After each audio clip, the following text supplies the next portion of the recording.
You are watching Grace Television.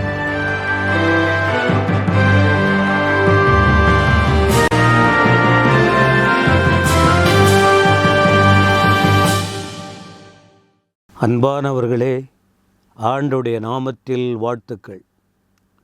இயேசுவோடு பேசுவோம் வாருங்கள் என்ற நிகழ்வில் மீண்டும் இதோ ஒரு வார்த்தை. கவலையை விடுங்க, கர்த்தரை தேடுங்கள், கர்த்தர் பார்த்து கொள்ளுவார். இதை வச்சு ஒரே வசனம் சொல்லலை, வேறு வேறு வார்த்தைகளின் மூலம் உங்களுக்கு தேவ வார்த்தை விவரித்து காண்பிக்கப்படுகிறது. கடைசியாக ஒரு வார்த்தை கேட்டீங்க, நீங்கள் கவலைப்படாமல் இருக்க வேண்டுமானால் கர்த்தரை தேடுங்கள். அப்போ என்னாகும்? எல்லாம் உங்களுக்கு கொடுக்கப்படும், இவைகள் எல்லாம் உங்களுக்கு கொடுக்கப்படும் என்று ஆண்டுடைய வார்த்தை கேட்டோம். சரி, எப்போ தேடணும் என்று சொல்லும்போது அதற்கு ஒரு பெரிய பிரசங்கம் இருக்குது. முதலாவது அவரை தேடணும். கடைசியில் அவரை தேடுறதில்லை. எல்லாத்துக்கும் முக்கியத்துவம் கொடுத்துட்டு கடைசியாக போய் கடவுள் சபைக்கு போவோம், ஆலயத்துக்கு போவோம், ஊழியக்காரங்கிட்ட போவோம், போயிட்டு ஆலோசனை கேட்போம். எல்லா இடத்துக்கும் போயிருப்பாங்க. எங்கெங்கே போகணும்? எல்லா இடத்துக்கு. கடைசியில் மட்டுங்க ஓடி வருவாங்க. என்ன நியாயம்? வேதம் சொல்லுது முதலாவது. அது மட்டும் இல்லை, இன்னும் கூட நீங்கள் வேதத்தில் பார்க்க முடியும். நீங்கள் தேவன் பார்க்கணுன்னா, அவர் உங்களை வழி நடத்தணுன்னா அதிகாலையில் கர்த்தரை தேட வேண்டும். அதிகாலையில் கர்த்தரை தேடணும். அப்படி பைபிளில் வசனங்கள் இருக்குது. அதிகாலையில் தேடுகிறவன் அவரை கண்டடைவார். மரியாள் காலையில் கர்த்தரை தேடினாங்க, ஆண்டவரை பார்த்தாங்க. நீதிமொழிகள் 8ஆம் அதிகாரத்தில் பாருங்க, அதிகாலையில் எழுந்து அவருடைய வாசற்படியில் வந்து காத்திருந்து அப்படி இருக்கும்போது அவரை பார்க்க முடியும்னு. இயேசு கிறிஸ்து கூட அதிகாலையில் இருட்டோடே போயிட்டு அவர் ஜெபம் பண்ணினார் பரலோகத்தை நோக்கி. மார்க் 1:35 படிக்க முடியும். காலை ஜெபம் ரொம்ப முக்கியம். காலையில் கர்த்தரை தேடுவது. நாமெல்லாம் அதை அனுபவிச்சுக்கிட்டு இருக்கிறோம். ரொம்ப நேரம் தூங்குவதில்லை. ஒரு வழக்கத்தை உருவாக்கி கொள்ள வேண்டும். காலையில் கர்த்தரை எழுந்து கர்த்தரை தேடணும். முதல்ல தேடணும், அதிகாலையில் தேடணும். அது மட்டும் இல்லை, முழு இருதயத்தோடு. எப்பொழுது உங்கள் கவலை மாறும் தெரியுமா? உங்கள் பிரச்சனைக்கு முற்றுப்புள்ளி இருக்கும் தெரியுமா? நீங்கள் கர்த்தரை தேடுற விதம் அறக்குறையாக இல்லை, முழுமையாக தேடணும். அப்போஸ்தலர் 8ஆம் அதிகாரத்தில் ஒரு ஸ்திரீயினுடைய மந்திரி, ஒரு தலைவன், பொக்கிஷத்துக்கெல்லாம் தலைவன், எத்தியோப்பியன். அவர் எருசலேமில் ஆண்டவரை தொழுது கொண்டுட்டு போகிறார். பிலிப்புக்கிட்ட ஆண்டவர் பேசுகிறார், இப்படி போ அப்படின்னு. வேகமாக போகும்போது அங்கே ரதத்தில் போய்கிட்டு இருந்த அந்த மந்திரி, அவன் ஒரு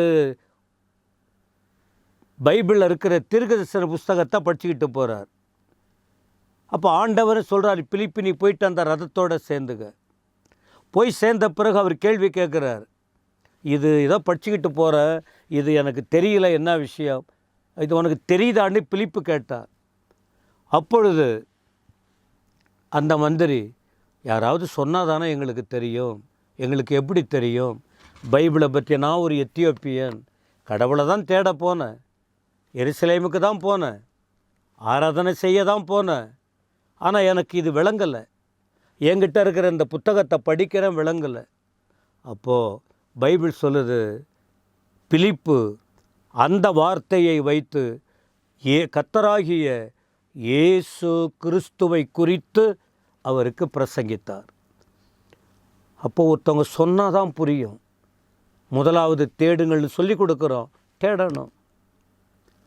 அதிகாலையில் தேடுங்கன்னு சொல்லி கொடுக்குறோம், தூக்கத்தை வெறுத்துட்டு காலையில் எழுந்து தேடணும். அப்புறம் முழு இருதயத்தோடு தேடணும். எதுக்கு இந்த வார்த்தையை சொன்னேன்? அப்போது அந்த வார்த்தை அந்த மந்திரி கேட்ட பிறகு நிறைய வார்த்தையை சொல்லிக்கிட்டு இருக்கும்போது 2 பேரும் போகிறாங்க. ஒரு பக்கம் தண்ணி நிறையா இருக்குது. அந்த தண்ணீரை அந்த எத்தியோப்பிய மந்திரி பார்த்தான். பிலிப்பு என்ற சுவிசேஷங்கிட்ட கேட்குறாரு, ஐயா தண்ணி இருக்குது, தடை என்ன? அப்போது இயேசுவை குறித்து, இயேசுவின் பாடுகள், இயேசுவின் மரணம், இயேசுவின் அடக்கம், ஆண்டவரின் உயிர்த்தெழுதல், இப்படி அநேக விஷயங்களை சொல்லி ஞானஸ்நானம் போன்ற வேதத்தின் சத்தியத்தை தெளிவாய் பிலிப்பு அந்த மந்திரிக்கு அறிவித்திருக்க வேண்டும். அப்படி அறிவித்தபடியால் தான் ஞானஸ்நானம் தண்ணி அங்கே இருக்க மூழ்கி எடுக்கணுமே, நீங்கள் என்ன அங்கே தண்ணி இருக்க, எனக்கு என்ன தடை? அப்போ ஒரு வார்த்தை சொன்னார், முழு இருதயத்தோடு விசுவாசிக்கிறியா? ஆண்டவர் இயேசுவை முழு இருதயத்தோடு நீ விசுவாசிக்கிறாயா? நான் விசுவாசிக்கிறேன். அதன் பிறகு அங்கே தேவ திட்டம் நிறைவேறியது. இதை கேட்கிற அருமையான தேவ ஜனமே, முழு இருதயத்தோடு ஆண்டவரை தேட வேண்டும். எரேமியா 29 12 13 14 வசனங்களை படித்து பார்த்தால் உங்களுக்கு தெரியும். நீங்கள் கூடி என்னை தொழுது கொண்டு என்னை நோக்கி விண்ணப்பம் பண்ணுவீங்க, நான் உங்களுக்கு செவி கொடுப்பேன். உங்கள் முழு இருதயத்தோடும் என்னை தேடினீர்களானா, உங்கள் முழு இருதயத்தோடு என்னை தேடினீங்கன்னா என்னை தேடுகையில் கண்டுபிடிப்பீர்கள். நான் உங்களுக்கு காணப்படுவேன் என்று கர்த்தர் சொல்லுகிறார். நான் உங்கள் சிறையிருப்பை திருப்பி, நான் உங்களை துரத்திவிட்ட எல்லா ஜாதிகளிலும் எல்லா இடங்களிலும் இருந்து உங்களை சேர்த்து, நான் உங்களை விலக்கியிருந்த ஸ்தலத்துக்கே உங்களை திரும்பி வர பண்ணுவேன். ஏன்னா அருமையான வார்த்தை பாருங்க. நீங்கள் பிரச்சனையில் இருக்கீங்க, சிறைப்பட்டு போய் இருக்கீங்க, விடுதலை இல்லாத இருக்கிறீங்க. உங்களுக்கு விடுதலை வரும். ஆண்டவர் அதை செய்ய வல்லவராய் இருக்கிறார். ஆனால் முழு இருதயத்தோடு அவரை தேடுங்க. அதனால தான் உங்கள் கவலை மாறணுன்னா, உங்கள் வாழ்க்கையை கர்த்தர் பார்த்து கொள்ளணுன்னா என்ன நான் பண்ணணும்னு ஒவ்வொரு செய்தியாக கொடுத்துருக்கிறேன். இப்போ இந்த செய்தியில் கர்த்தரை தேடுங்க, முழு இருதயத்தோடு தேடுங்க. முழு மனதோடு ஆண்டவர் கரம் நீட்டி உங்களையும் உங்கள் பிள்ளைகளையும் உங்கள் குடும்பத்தையும் ஆசீர்வதிப்பார். கர்த்தர் உங்களோடு இருப்பாராக. ஆமேன், ஆமேன்.